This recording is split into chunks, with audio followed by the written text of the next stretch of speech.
audiobook.org. Recording by Ina Schumacher. The Dream of Little Tuk. Ah, yes, that was little Tuk. In reality his name was not Tuk, but that was what he called himself before he could speak plain. He meant it for Charles, and it is all well enough if one does but know it.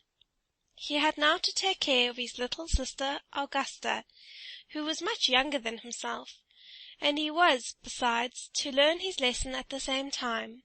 But these two things would not do together at all.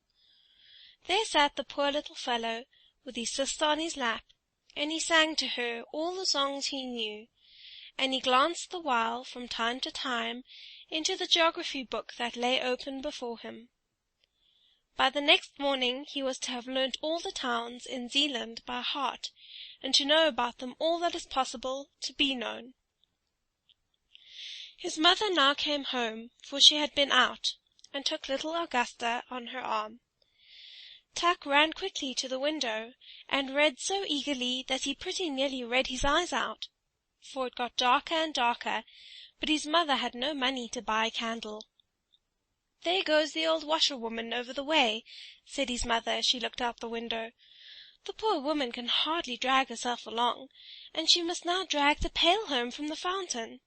Be a good boy, Tucky, and run across and help the old woman, won't you?" So Tuk ran over quickly and helped her, but when he came back again into the room it was quite dark, and as to a light, there was no thought of such a thing. He was now to go to bed. That was an old turn-up bedstead. In it he lay and thought about his geography lesson, and of Zealand, and of all that his master had told him. He ought, to be sure, to have read over his lesson again, but that, he could not do.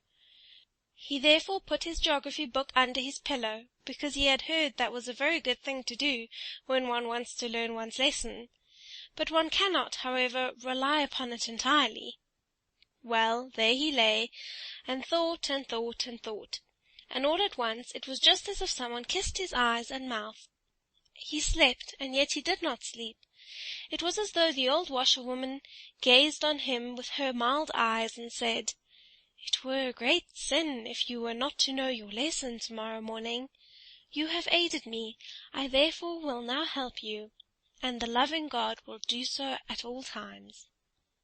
And all of a sudden the book under Tuk's pillow began scraping and scratching. "Kikeriki!" cluck, cluck, cluck.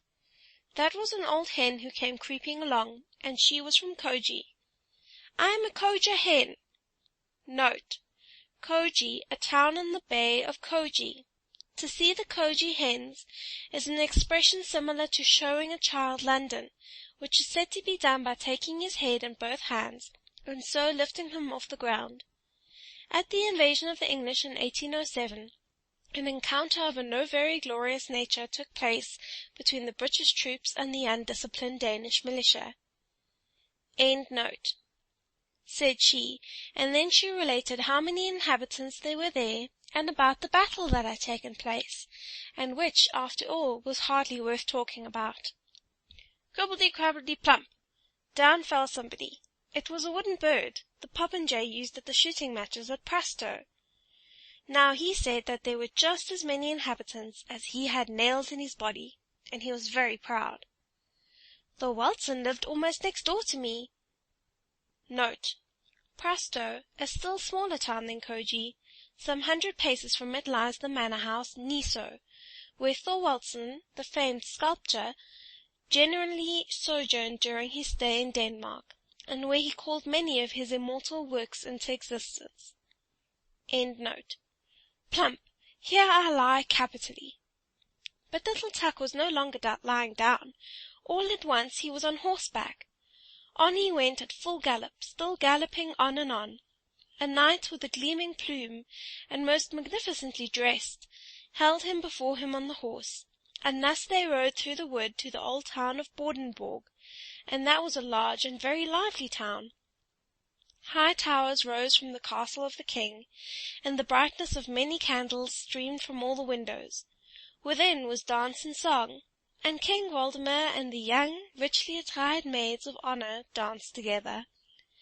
The morn now came, and as soon as the sun appeared, the whole town and the king's palace crumbled together, and one tower after the other, and at last only a single one remained standing, where the castle had been before.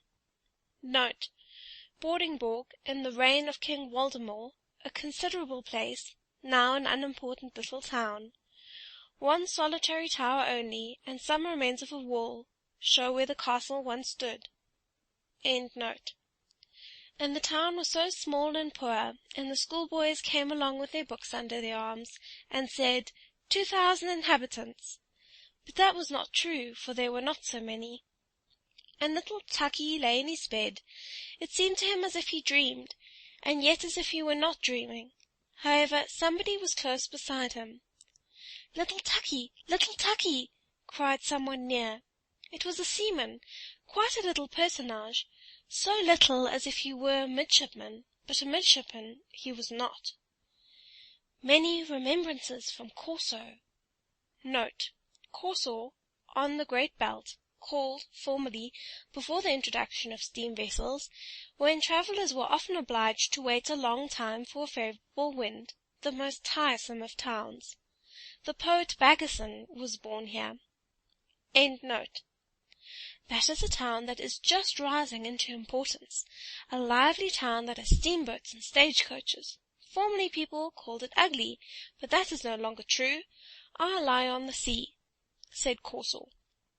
I have high roads and gardens, and I have given birth to a poet who was witty and amusing, which all poets are not. I once intended to equip a ship that was to sail all around the earth, but I did not do it, although I could have done so, and then, too, I smell so deliciously, for close before the gate bloom the most beautiful roses. Little Tuk looked, and all was red and green before his eyes, but as soon as the confusion of colours was somewhat over, all of a sudden there appeared a wooded slope close to the bay, and high above stood a magnificent old church, with 2 high-pointed towers.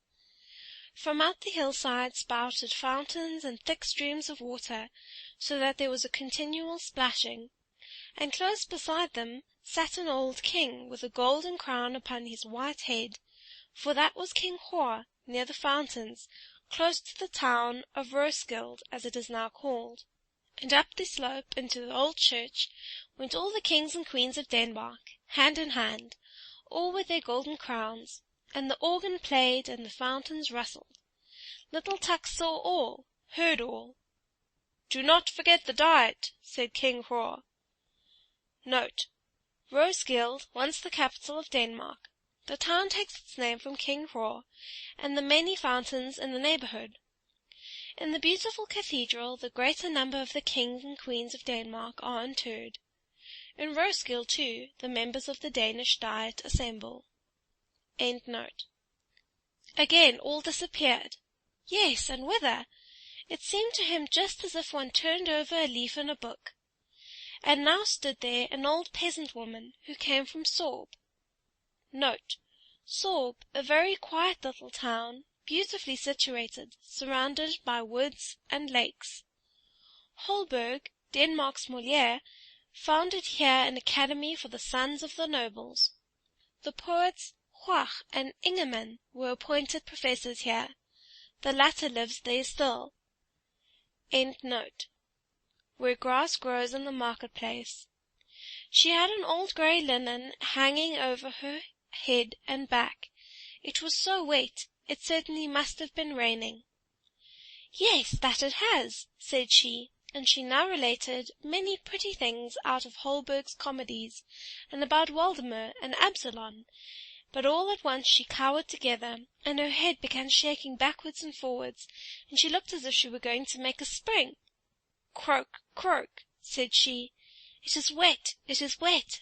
There is such a pleasant, death-like stillness in Sorb. She was now suddenly a frog. Croak, and now she was an old woman. One must dress according to the weather, said she. It is wet, it is wet.